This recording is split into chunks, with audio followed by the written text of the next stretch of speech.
Good afternoon. The purpose of this speech is to inform my audience how to properly determine body fat percentage using circumference, height, and weight in accordance with AR 600-9 Army Regulation, which is the Army Body Composition Program. A lot of people in the United States Army do not tape individuals the same way. This is completely wrong and due to ignorance, and thus this hinders a lot of people's career based off erroneous results. As leaders and as for designated personnel, we need to make sure that we get a clear understanding of the proper procedures in measuring height and weight, and also measuring personnel's body fat percentage accurately. Reflect for a moment about people you know that struggles with their weight in the Army or any military branch of service. Was their career in jeopardy?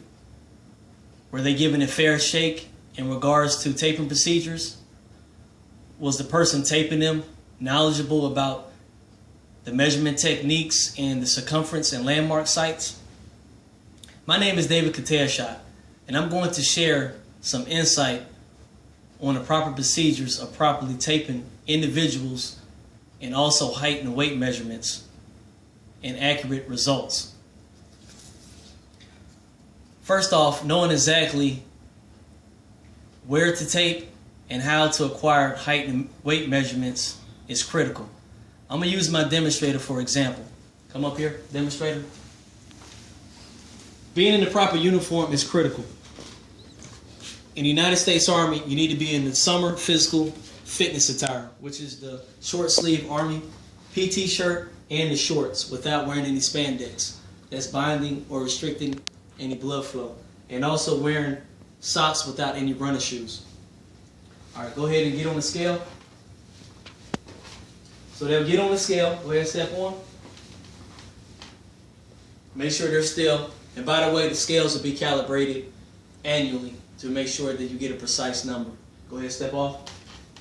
Okay, once you get your weight, you make sure you annotate that. Now, as far as weight, the height fraction is going to make a difference. If the height fraction is below a ½ inch or below, you make sure you round down to the whole number.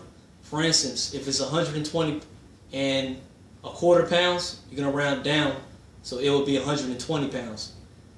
A half, if the height fraction is a half or above, you round to the next whole number. So for instance, if it's 120 pounds or a ½ pounds or more, like 120 pounds and 3/4 pounds, make sure you round off to 121 pounds. The same thing goes for the height fraction as well. So the height fraction and weight fraction are the same thing. Now, we're going to go ahead and inquire the height. So come up here real quick, demonstrator. You can use either a tape, measuring tape just like such. It's made out of fiberglass, or you can use the actual thing that goes with some of those scales that we use in the military. Either or, just making sure that you have an accurate number. So these usually are taped up against the wall. Make sure you start from the bottom up and make sure they're taped. So right after that, you have the person that you're measuring the height stand straight up, kind of like the alternate position of attention, if you will. All right, making sure that the chin is drawn in. Make sure that their head and eyes are straight to the front. So right after that, you don't want to make sure that their head is down or the head is tilted forward. Because of this, they'll gain an inch. So go ahead. So you need to make sure it's level. So right after that, you make your mark. Go ahead and step off.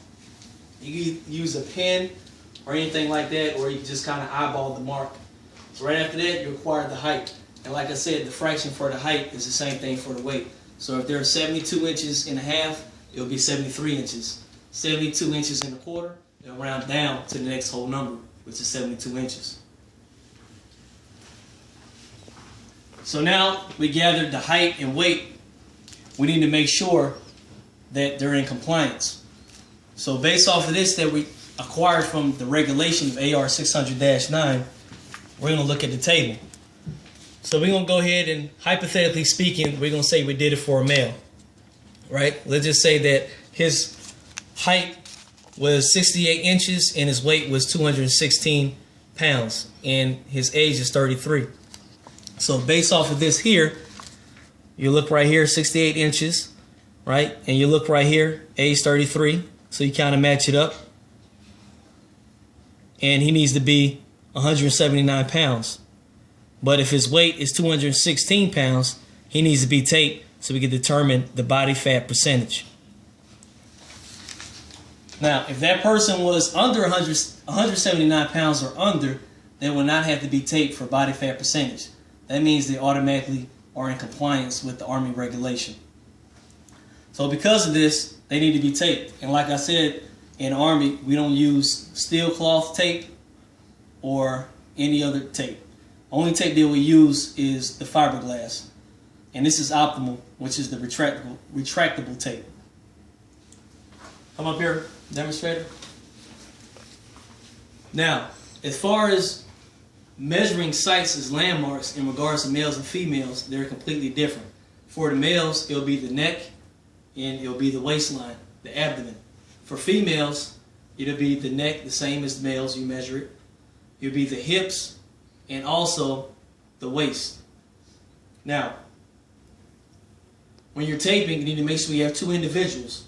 The person that ensures the proper placement of the tape, and the second person is making sure that the alignment is correct, along with recording the results for accuracy.